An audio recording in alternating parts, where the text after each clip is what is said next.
right, guys, thank you so much and welcome. This is Stefan Piscano with the Stefan Piscano podcast, and happy 2025, guys. Not only the shows and listening to me ramble about real estate, finance, and tech, entrepreneurial stuff, but you can also get access to some of our training that we do on the real estate side, investing in general, and then actual hot deals. So today, I want to do what I'm calling the Status of Everything series, which is a ripoff of probably my favorite podcast I like to listen to these days, which is the Bill Simmons. He does that about twice a year.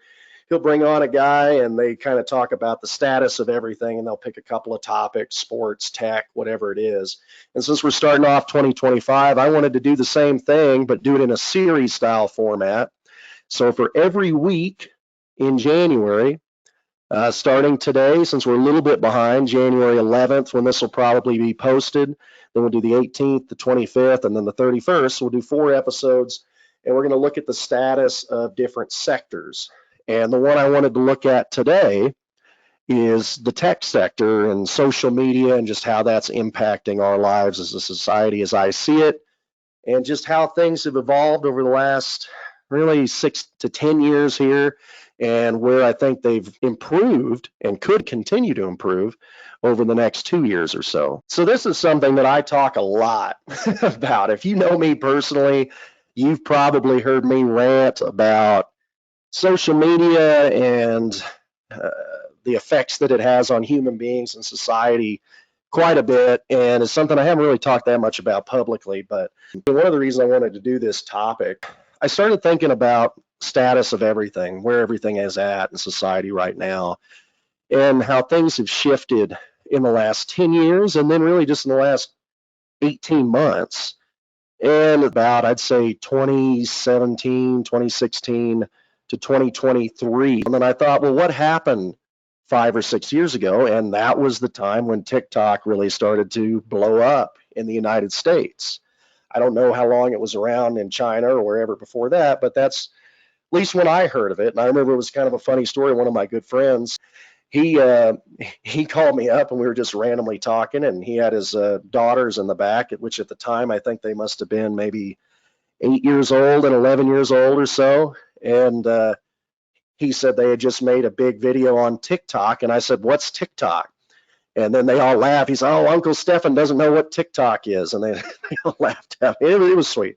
But then I went in and I told my wife, I said, what's this TikTok thing? And all that. Now TikTok has become so ingrained in society to where society had gotten to be so dependent on tech. Even in growing this podcast, honestly, as we've tried to put more links out over the last 6 months and try to really grow this on the tech side, and as somebody that does own a digital marketing company and has for the last 15 or so years, I know how to drive traffic. I know some things are necessary, and I know the power from an SEO standpoint of Instagram, Facebook, all of these websites. But I just philosophically, I don't want to be a part of it. And it's really transitioned to a point where smart people that are very deep thinkers are being pulled into this, to where you live your life on social media. And it's a very scary thing. I do think we've started to see some pushback on it just in the last 12 to 18 months here. But when I started to think about 2025 and where we're at, you get really worried about the next generation. Growing up in the 80s and the 90s, I remember a time when there wasn't internet.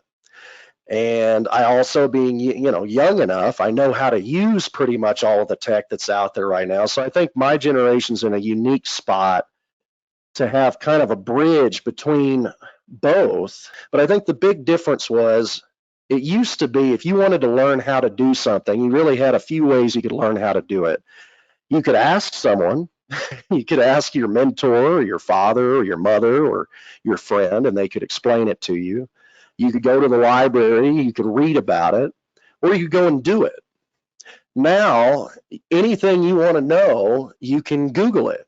And then you can watch a YouTube video on how to do it. You want to learn how to put a spark plug in your car, you can watch it on YouTube. You want to learn how to buy a seller finance property, you can watch my YouTube channel. I'll explain to you how to do it. And that's great. that's a gift to be able to have access to all this type of information, but it also can be a detriment too, because what happens is if everything's accessible without ever having to even stand up and without ever having to leave your home, then you don't have that experience of actually learning how to do it. And so you have an entire generation of people that have learned this way, but they're not getting the life experience. It's honestly, it's scary to me, guys. And the TikTok, I think almost every human being I know of all ages has one, whether they're in their 20s, 30s, 40s, 50s, 60s, 70s. And it's utilized in so many different ways to where it's ingrained. And honestly, there's some good things on there too. I mean, like I said, I don't have one, but we were just in Florida with family there. And if, my brother-in-law will show me some funny stuff on it, or there'll be a cooking recipe. And I go, that's neat. Or my wife will show me, motivational stuff. And it's great. I can see how I personally would get sucked into it because it's fun. It is. The problem is, and I experienced this without even having a TikTok, just with using YouTube. I had this experience to where I had a motivational clip on YouTube pop up from Denzel Washington, and I watched it. And the first time you watch it, you go, oh man, that made me feel really good. That makes me want to go out and do something. This is great. But then it leaves you, it's so short that it leaves you wanting more. And you say, okay, well, let me see if I can find another one. Then we watch the second one. Oh man, that felt good too. Before you know it, and then the things you have to watch to get to the thing you're trying to watch, the next thing you know, by the 5th or the 6th or the 8th or the 12th time you've watched a motivational clip, you realize you've been sitting there for an hour and a half and you haven't done anything, and now you're mentally tired and you feel like you've done something. That's the problem. And without getting too far off on it with TikTok specifically, I don't think that's an accident. I think these short-based clips, our brains are not meant to process information in 60 seconds or less. I do think there's genuine learning value if you want to learn about a specific topic in watching a 40-minute YouTube tutorial on how to do that. I think there's value in watching a video on how to calculate a cash-on-cash return. Of course, I'm biased there. I think there's a value in a long-form interview with somebody that you respect or are inspired by. But our brains, you can get a little hit in 40 to 60 seconds, but you're not going to actually be fed with knowledge in that amount of time. So what happens is it leaves you wanting, which is not an accident. I mean, anybody will tell you who's ever been in the tech industry, and I guess I technically am in the tech industry because I've owned multiple websites and I still do own the digital marketing company. Lots of money, lots of brilliant minds and resources and time are spent trying to figure out how to keep you on that platform. So they don't want you to watch one video and then go out and do something. They want you to watch one video, then feel satisfied enough to watch another video and another video and another video and another video. And the next thing you know, you spent 11 hours on Facebook or YouTube or TikTok or Instagram or whatever the platform is, and you didn't actually do anything, and it leaves you feeling unfulfilled. I believe it causes depression, anxiety, and it doesn't allow you the ability to be connected with reality in real life. It's a blessing that we have access, that we can learn in a way we've never been able to learn before. It makes it makes sporting events and music trivia, movie trivia a lot less fun, because you used to have some great arguments with your buddies back in the day saying, this person has the touchdown record. No, this person does, and so on and so forth. You just go back and forth for hours and never really have a winner to the argument. Now, one of you just Google it, and then the other person feels silly and sad. And that's the end of that. It is funny, too, for me, direct story with this. When I created my website, listedby.com, which is almost 15 years ago now, it all started, I was with one of my partners, mentors, and we were down in Las Vegas. We were looking at properties, and we spent the whole day, and it was nearly 120 degrees, July in Las Vegas, driving around looking at properties. And I mean, we were doing it for 11, 12 hours from about sunrise to after sunset, and just sweating the whole time. And that whole day, we looked at about 6 properties. Actually went in and looked at him, and I looked at him. We were so beat at the end of the day, and I said, there's got to be a better way to do this. There has to be a way we could simplify this process, speed it up. And it was that conversation and then the several years of work and innovation after that that led to us going live with the website Listed By in 2012. The goal being at that time to try to take the home buying and investment research process entirely online and have a real estate marketplace and social network and all that. And we did that. It didn't quite go how I thought it would go, but I mean, we still did it. And so it's interesting to me, even just going back 15 years ago, there was a real need for technology to speed things up. And now we've got all that stuff that I just said that we wanted 15, 20, 30 years ago. We've got it from a tech standpoint. That's great. I'm grateful for it. It helps me when I'm buying properties. A lot of the times, the properties that we buy, I negotiate the whole thing without ever having to step foot even in the city that the property's in, which is great. And it saves a lot of time and allows us to have the volume that we have, and other people do the exact same thing or even much bigger scales than we do. But it's funny to me, as the person who 15 years ago was thinking, gosh, we need all this stuff, it's gotten so tech heavy now that you miss out on the human being, person to person interaction. And this is a blessing too, because one of the other things when I think about the status of 2025, I think about how young everybody is. Like my grandmother, she passed at 63 years old. And at that time, I mean, obviously I was a kid, but I remember thinking, that was so old.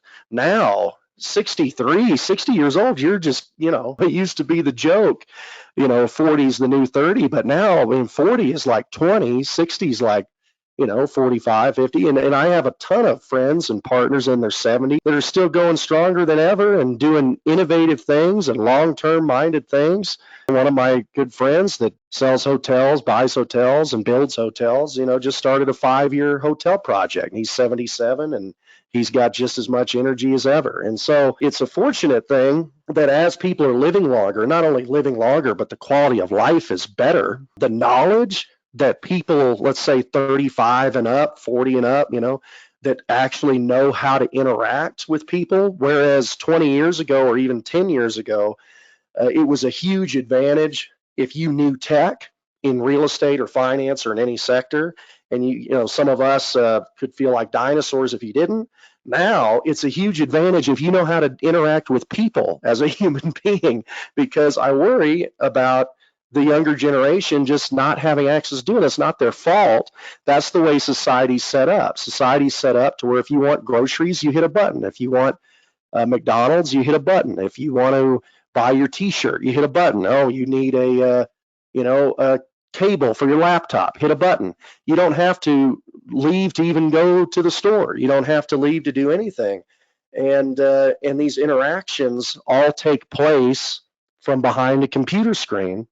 And it's just interesting to me. I'm not really even going to say, well, I mean, obviously you can tell I'm not a huge fan of it, but it's interesting to me how that back and forth has taken place.